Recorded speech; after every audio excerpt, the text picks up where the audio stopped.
تاجیکستان هر کجای رفتم از آغوش تو، دامنم را من تکیدم ره به ره در هر قدم، پای خود را ره به ره افشانده رفتم بر زمینت، از زمینی کم زمینت گردی خاک کم نکردم،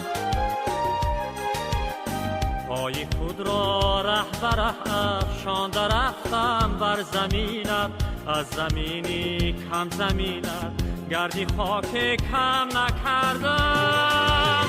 تاجیکستان تاجیکستان میکنم شکری کم و بسیاری تو،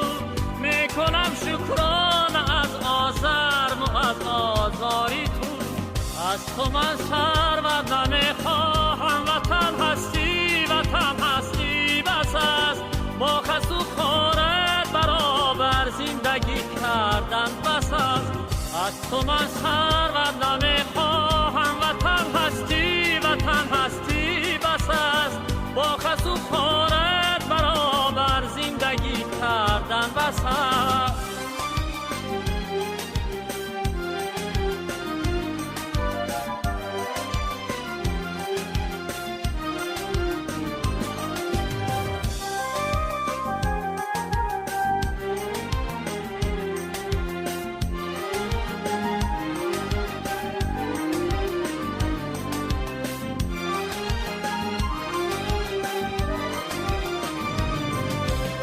هر کجای سنگ دیدم دست بردم بر سرشون، بر سری فرزندی خویش، با نوازش گفتم او را از بدخشان کنده ام،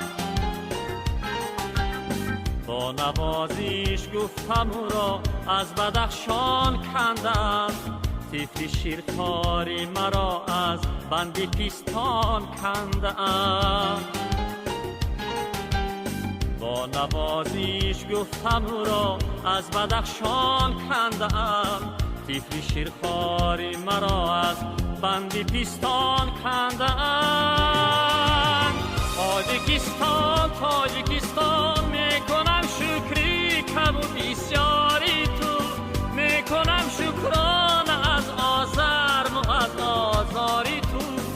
از تو من ثروت نمیخواهم، وطن هستی وطن هستی بس است، با خس و خارت برابر زندگی کردن بس است،